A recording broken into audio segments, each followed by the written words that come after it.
Assalamualaikum warahmatullahi wabarakatuh. Selamat datang di channel saya bagi kalian yang baru mampir. Dan jangan lupa like, comment, dan subscribe bagi kalian yang belum menekannya, karena subscribe itu gratis. Oke, lanjut.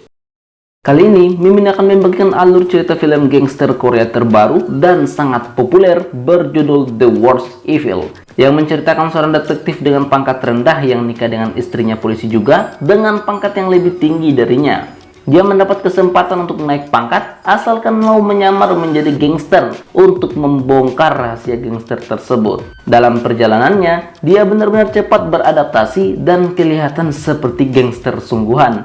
Oke, tanpa banyak AI dan U lagi, mari kita OTW.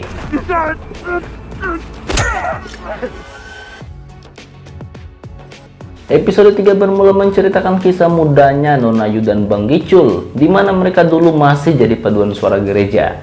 Dan kisah kalungnya Bang Gicul ternyata pemberian dari Neng Yu. Kita pindah ke Nona Yu yang sedang menjenguk ibunya di rumah sakit. Dan si ibu mertuanya Bang Junmo itu curhat bahwa dia rindu dengan Bang Junmo. Dia juga menceritakan tentang Bang Gicul yang telah menjadi gangster. Dan hal itu membuat Neng Yu jadi ingat perpisahannya dengan Bang Gicul saat dulu Bang Gicul dibawa oleh polisi karena kasus kekerasan dalam rumah tangga. 엄마도 알고 있었어? Tim ganti ke temannya Bang Gicul di kepolisian yang sedang mengumpulkan informasi tentang si Kwon Seung Ho alias Bang Junmo yang menyamar dan Nona Yu. Setelah mendapatkan datanya, dia pun menyerahkan informasi itu ke anak buahnya Bang Gicul setelah diberi roti berlapiskan uang. Di tempat lain, Neng Yu sedang berada di markasnya Bang Junmo dan menanyai Pak Chang Sik dan Bang Do Hyung tentang detail tugas Bang Junmo. Tapi sebelum itu, dia menelpon Bang Junmo dulu dan menanyai kabarnya. Namanya juga orang baku suka.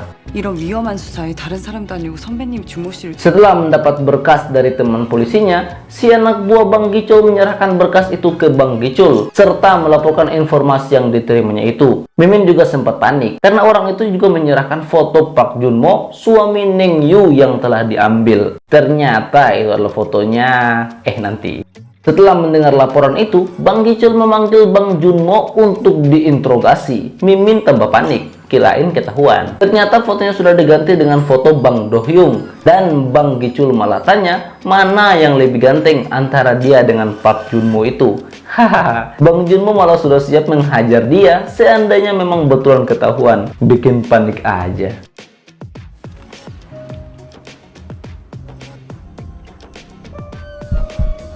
Scene ganti ke si polisi kenalan Bang Gicul yang sedang dimarahi habis-habisan karena ternyata ketika dia mengumpulkan informasi ada jejak pencarian di websitenya. Alamak bodohnya.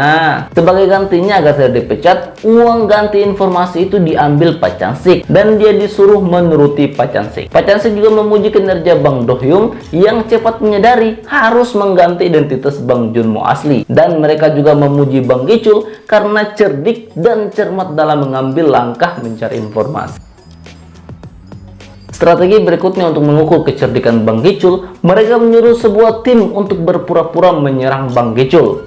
Ceritanya, Bang Gicul dan si Udin sedang piket. Tiba-tiba lihat sekelompok orang di wilayah mereka. Dan ketika dikejar, ternyata mereka hendak menyerang Bang Gicul. Akhirnya Bang Junmo seorang yang menyelamatkan Bang Gicul menyamar sebagai Bang Gicul hingga dia terluka di bagian kepalanya. Dan hal itu membuat Bang Gicul makin respect padanya.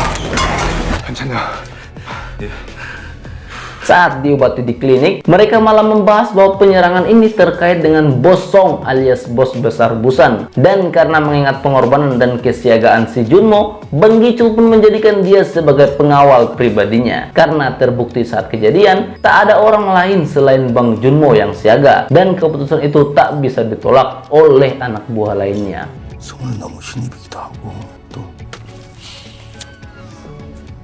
Karena kini Bang Junmo naik pangkat, dia pun dibelikan jas baru dan ponsel baru. Ketika dia menelpon Bang Do Hyung, ternyata Bang Do Hyung sedang mengecek tim yang diutus ke markasnya si Gicul tersebut. Dan ada seseorang yang sempat bertarung dengan Bang Junmo, malah memuji-muji kehebatan orang yang disangkanya sebagai gangster tersebut. Padahal tak taunya dia adalah seorang detektif yang menyamar.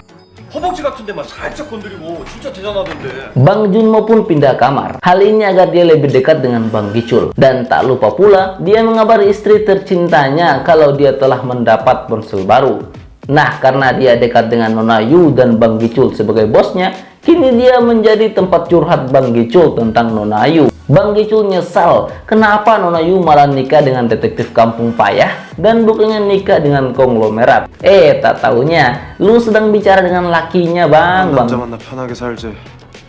왜 잘 나가지? Bang Gicul yang tak tenang tentang Nona Yu mengajak Bang Junmo pergi lihat ibunya Nona Yu alias mertuanya Bang Junmo. Dia membawa oleh-oleh mahal untuk ibunya Neng Yu. Dan tak lupa dia mengklarifikasi bahwa pekerjaannya itu bukanlah gangster, melainkan asosiasi anak muda yang bekerja di dunia malam dan saling bantu untuk sukses. Dan hal itu membuat ibunya Nona Yu menjadi terkesima dengan dia. Masih muda, sudah sukses.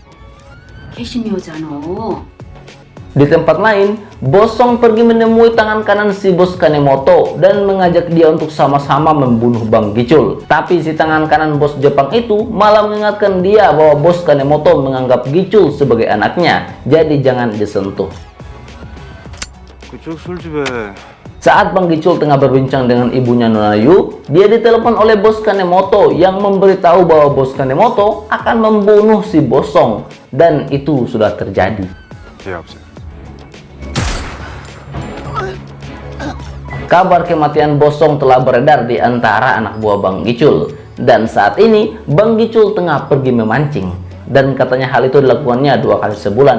Ketika semua orang pergi minum, Bang Junmo pun masuk ke dalam ruangan Bang Gicul, dan ternyata paspor Bang Gicul adalah tanggal lahir Neng Yu. Walah, masih cinta rupanya. Dan tak seperti diduga, di dalam ruangan itu tak ada hal yang istimewa seperti narkoboy.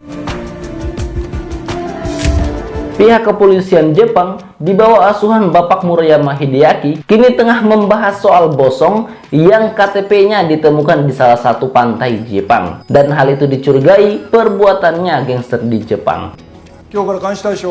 Nah, ini scene ganti ke salah seorang pengedar kristal Gangnam alias nama narkoba yang didistribusikan Bang Gicul di Gangnam. Dia sedang menjual kristal Gangnam ke salah satu pecandu, dan hal itu diketahui oleh detektif swasta. Saat diinterogasi, dia benar-benar dihajar habis-habisan.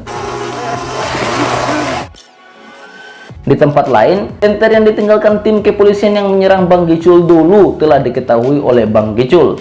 Dan tepat saat tengah membahas hal itu, si Budi, sebut saja begitu, dia ditelepon oleh detektif swasta tentang si pengedar tadi. Dan saat ketemu, anak buah detektif swasta malah mengambil jam tangannya dan malah menghajar dia berkali-kali. Tapi dia tetap sabar dan malah tertawa. Ternyata sudah jadi strategi mereka. Pas diberhentikan di tengah jalan, mereka malah dihajar oleh Bang Gicul CS dan ditenggalkan di tengah hutan di tepi jalan.